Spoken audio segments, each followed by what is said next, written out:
Hi, my name is Johanna Campbell, and I am an English language fellow here in Moscow, Russia for the 2018-2019 academic year.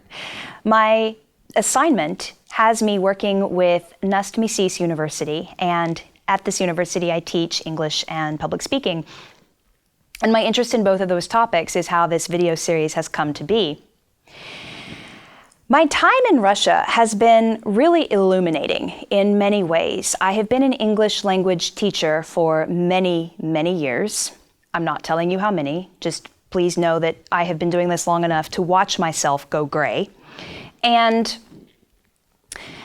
there's a lot that I've learned in the countries that I have taught.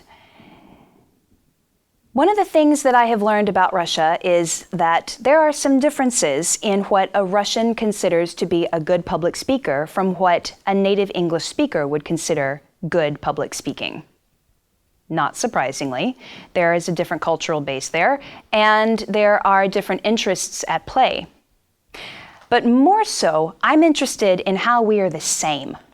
And it's this exploration of my own personal curiosity that supports this video right now. I'd like to share with you the following ways that I have found that a good public speaker in Russia and a good public speaker in the States is the same. I will affectionately refer to this as the universality of public speaking. Number one, notes. You need them. They're wonderful. Even if you don't use your notes in the presentation that you're giving when you're actually giving it for the professional final time, using notes when you practice is going to give you a greater sense of authority and certainty when you speak. It just does. It always has. Use notes. They help. The second thing that I have noticed about the universality in public speaking is the pitfalls of translation. Right now, I work with professionals and people that are experts in topics that just mystify me, like cobalt nanoparticles, for example. And a lot of my students are working on maybe their second or their third postdoc research project. So we're talking about students who are really of the highest caliber, truly, truly astonishing minds. And it makes sense that someone who has that kind of educational background and academic standing would want perfection in their speeches. I maintain that this is not necessary. Your opinions may be what they are, mine certainly are what they are, but I maintain that perfection is not necessary. What's important is giving the information away that we have to give. And a lot of times we think that perfection can happen if we take the words that we know are correct in the language that we speak from our heart and put them into whatever language it is that our audience is going to be listening to. Well, that can be problematical. Really problematical. If you don't believe me, learn another language and then go to that country and try to speak it. You're not going to have immediate success because not everything translates well, and that's the point. When we are writing our speeches, it's important to keep our audience in mind. The language of our audience is what we should be writing our speeches in. Yes, it's more difficult to write a speech in a language that's not our own, but isn't it better to do the harder thing because it makes us stronger and better professionals? Google Translate is lovely. It is a wonderful, useful, incredibly universal tool, but it does have its limits.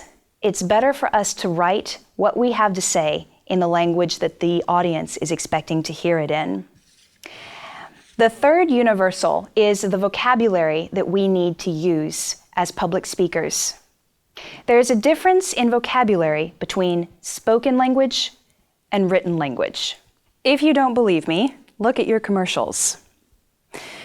A successful commercial is rarely going to have textbook language, and that's important to remember when we are writing our speeches.